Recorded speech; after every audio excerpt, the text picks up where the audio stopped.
Colorado's anti-gun law signed June 2021 sets the stage for a dangerous precedent. Subtitle: Local elections have consequences also. Welcome to another installment of the Connecticut Gun Bench. Today's video is brought to you by P.A.N. Firearms LLC, P.A.N. Firearms for your NRA certification and multifaceted gun training.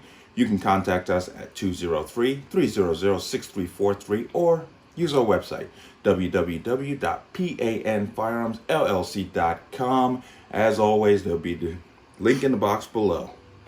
But let's talk about this. Colorado signed into law 3 new gun control bills in June of 2021. That is 3 times more they've passed in the last 7 years.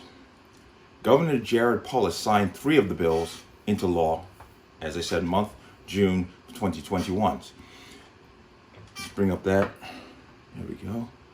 These bills were announced after the shooting at the King Scoopers in Boulder on March 27th, where 10 people were killed. But, said Boulder Rep. Judy Annabelle at the bill signing event, it isn't just about mass shootings. It's about what we sadly call everyday gun violence, said Amabel. A sponsor of one of the bills, everyday people are dying all across our state from homicides, from accidents, from mass shootings, and mostly from suicide. Because being stabbed to death really has no relevancy to these people. This year, Polis signed 2 other bills setting regulations for safe storage of guns in homes and requirements for reporting lost or stolen firearms. One other gun bill, meant to get firearms out of the hands of domestic abusers, awaits the governor's signature. Now here's a brief look at the 3 that were signed Saturday. They are set to take effect immediately. Expanding background checks. You can no longer buy a gun without a completed background check. A person who sells one before it's completed could first face a Class 1 misdemeanor charge. The list of people who are not legally allowed to get guns for 5 years now includes former violent misdemeanors, 3rd-degree assault, sexual assault, unlawful sexual contact, child abuse, violation of a protection order, a crime against a at-risk person, harassment, a bias-motivated crime. What that means, that's very open-ended. Cruelty to animals, possession of a illegal weapon, and unlawfully providing a firearm other than a handgun to a juvenile. The Office of Gun Violence Prevention, yes, I skipped over it because this is very important, just stick with me. What it does, about $3 million will go to the Colorado Department of Health and Environment for the first year to create the state's first Office of Gun Violence Prevention, because $3 million is really going to reduce gun violence, which would be tasked with coordinating and promoting efforts to reduce gun violence, including providing training and public awareness campaigns. The office can also provide grants to community organizers working on the issue, especially those working with high-risk communities. But this is the one we really need to focus on. Local control of gun regulations. What it does. This reverses a ban that kept local governments, towns, cities, and counties from creating their own gun regulations. But local jurisdictions can only make ordinances that are stricter, not more lenient than state law. The wording there is very troubling. Any regulations currently in place that are less restrictive are effectively overturned. A person can only face a criminal penalty for violating local laws if they knew about them or reasonably should have known. Once again, that wording is troubling. The new law also puts concealed carry requirements back in the hands of the state so they're consistent, but doesn't allow local governments to decide where those guns can be carried. Obviously, the last one there is the one that draws the most concern. SB 21-256. This reverses the ban where local jurisdictions can now create gun laws that can be in conflict with established state law. What is most damning is the statement that cities can make their own gun laws which are conflicting or contradictory to the state's established laws, which is going to create great confusion and persons from one municipality being arrested for going to or passing through another municipality being arrested because the firearm they happen to have in their possession is banned by that local entity. This is setting a stage for a logistical nightmare. In 2018, the city of Boulder, Colorado enacted an assault weapons ban, which was overturned from the courts. But in the CNN article here, in an opinion dated March 12th, Boulder County District Judge Andrew Hartman wrote that the court found only Colorado state or federal law can prohibit the possession, sale, and transfer of assault weapons and large capacity magazines.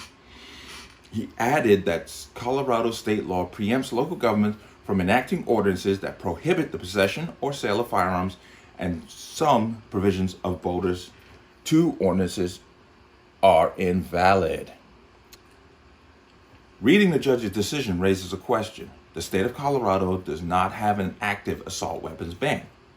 So if a municipality enacts one, will the new state law giving the same said municipality legal grounds to do so, that will not be in conflict with the prior ruling? Would that not conflict with this judge's ruling saying, well, Colorado state doesn't have an assault weapons ban? It's creating a legal nightmare. In conjunction with this is that the new law allowing cities, county, etc. to make their own law, it states that they can only make laws that are stricter than the established state law. That is very troubling. Once again, this is creating a legal nightmare. With the governor enacting SB 21-256, this will restart the legal process that will garner attention across the country, as many anti-gun states will use this as precedent to create a legalistic black hole across the country.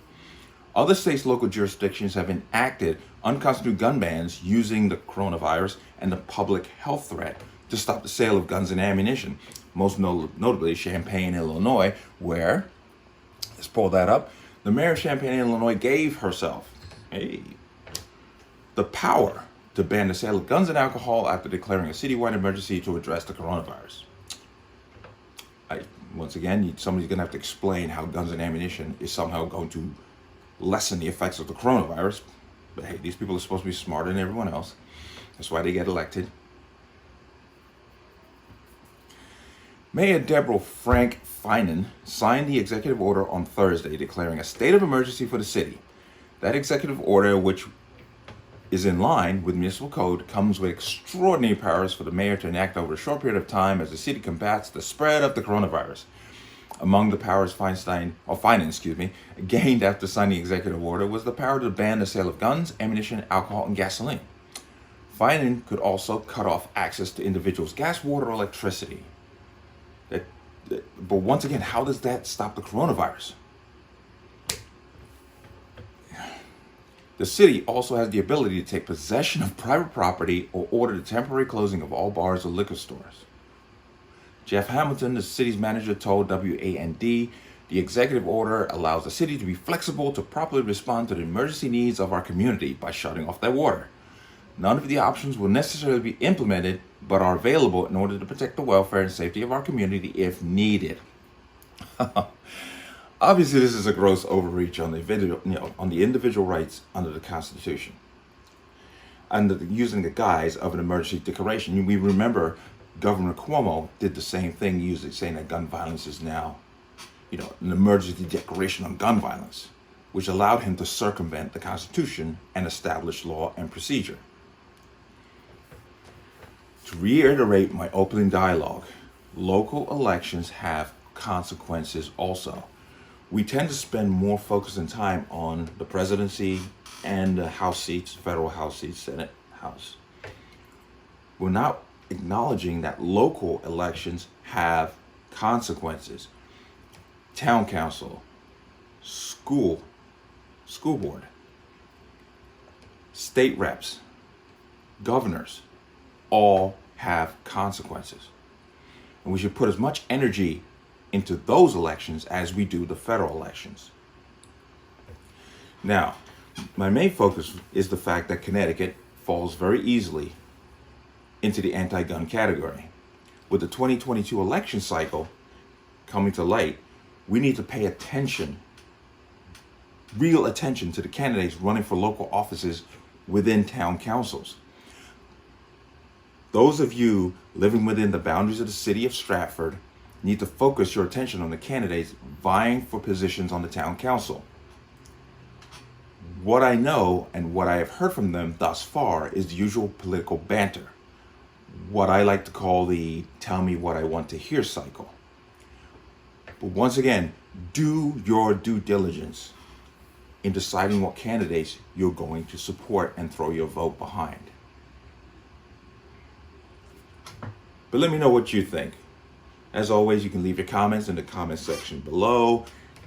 Any statements of violence or calls for violence will be removed. Please like, share, and subscribe. Hit that notification bell so you can get the notification when the next video goes live. I'll see you on the next one. Peace.